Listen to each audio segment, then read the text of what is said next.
Saudara, hari ini Jumat 28 April 2023, hari ke-20 sesudah Paskah.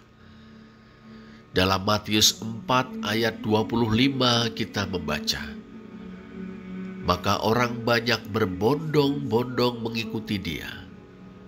Mereka datang dari Galilea dan dari Dekapolis, dari Yerusalem dan dari Yudea dan dari seberang Yordan. Saudara, dengan jajah Desa Milangkori menjelajahi seluruh Galilea, Yesus dari Nazaret telah mendekatkan berita tentang kerajaan Allah dan seruan pertobatan kepada umat di tengah pergumulan mereka. Ia mengajar di rumah-rumah ibadat dan berkhotbah di tempat-tempat terbuka.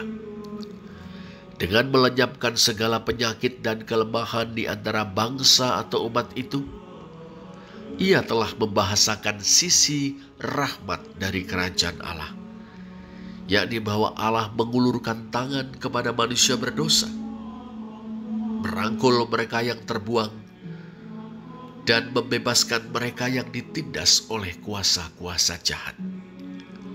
Atas dasar itu, saudara, pertobatan adalah berpaling dari dosa kepada Allah yang berbelas kasihan, mengasihani manusia berdosa. Dengan apa yang dilakukannya, Yesus dari Nazaret telah membangkitkan pengharapan di hati banyak orang. Dari seluruh Syria, semua orang yang buruk keadaannya dibawa kepadanya. Laki-laki bersandal dari Nazaret itu menyambut mereka. Menyambut orang-orang yang sakit secara fisik dan psikis. Menyambut orang-orang yang mengalami kehampaan secara spiritual, sehingga menjadi sasaran empuk setan-setan. Ia menyembuhkan mereka semua.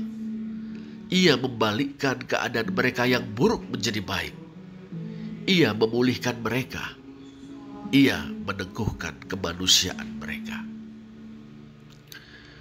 Mendatangi guna mendekatkan Injil kepada manusia berdosa di kancah pergumulan, dan membuka pintu lebar-lebar guna menyambut dan memulihkan manusia berdosa yang datang dengan pergumulan. Itulah praksis Yesus dari Nazaret. Itu jugalah yang hendaknya menjadi praksis gereja sebagai paguyuban murid-murid Kristus. Mengetahui praksis Yesus dari Nazaret, saudara, orang banyak berbondong-bondong mengikuti dia. Dalam teks Yunani kita membaca ekoluteisan auto okloi poloi. Ekoluteisan auto okloi poloi. Kata yang lazim diterjemahkan dengan orang banyak adalah oklos. Istilah oklos merujuk pada rakyat jelata yang berhimpun pada seketika waktu. Bila kita menggunakan istilah lain, massa rakyat. Yang menarik, saudara, oklos dalam ayat ini muncul bentuk jamaknya okloi. Tersirat ada lebih dari satu kelompok massa. Kita membaca okloi poloi.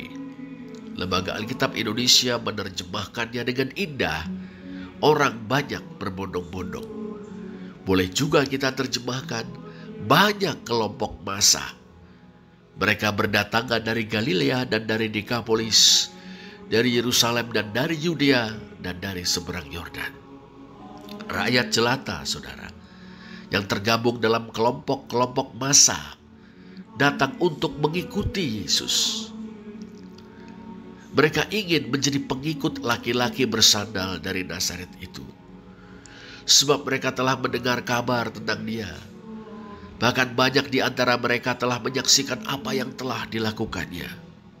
Ya, saudara, Yesus telah membuat berita tentang kerajaan Allah dan seruan pertobatan menjadi Injil atau kabar baik bagi umat di tengah pergumulan mereka. Ia telah mendekatkan Injil kepada para pendosa dan menyambut para pendosa yang datang kepadanya. Ia telah menampakkan wajah rahmani Allah, wajah Allah yang kaya dengan rahmat, Allah yang mengelurkan tangan, merangkul dan membebaskan. Rakyat jelata, saudara, yang kebanyakan terdiri dari para buruh harian, kaum tani, dan nelayan, merasakan kebangkitan sebuah pengharapan.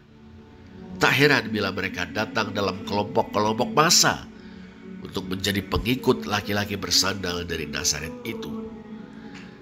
Hingga saat ini, umat manusia, khususnya rakyat jelata, wong cilik, merindukan tangan yang terulur, merangkul dan membebaskan. Di manakah mereka akan menjumpai tangan tersebut? Kita tahu, saudara, bahwa tangan tersebut merujuk pada kasih dan kuasa Allah. Kita juga tahu bahwa dalam Kristus, tangan Allah, kepedulian dan kuasa Allah bekerja melalui gereja. Bila kita, gereja, menjadi alat dari kasih dan kuasa Allah, kita akan menjawab pergumulan dan kerinduan umat manusia, rakyat jelata, banyak orang. Bila kita mendekatkan Injil kepada mereka di tengah pergumulan mereka dan membuka lebar-lebar pintu untuk menyambut dan melayani mereka, bukankah orang banyak berbondong-bondong akan datang untuk mengikuti Tuhan Yesus junjungan kita? Kiranya hati kita, hati gereja, dipenuhi dengan kasih Allah, dipenuhi rahmat atau belas kasihan, dipenuhi kepeduliannya. Kiranya kita diperlengkapi dengan kuasa Allah. Dalam Kristus, sesungguhnya kedua hal itu telah tersedia. Mari kita mohon kepada Allah. Mari kita menjadikan diri kita alat di tangan Allah untuk merangkul, membebaskan, dan membangkitkan pengharapan. Terpujilah Allah. Amin.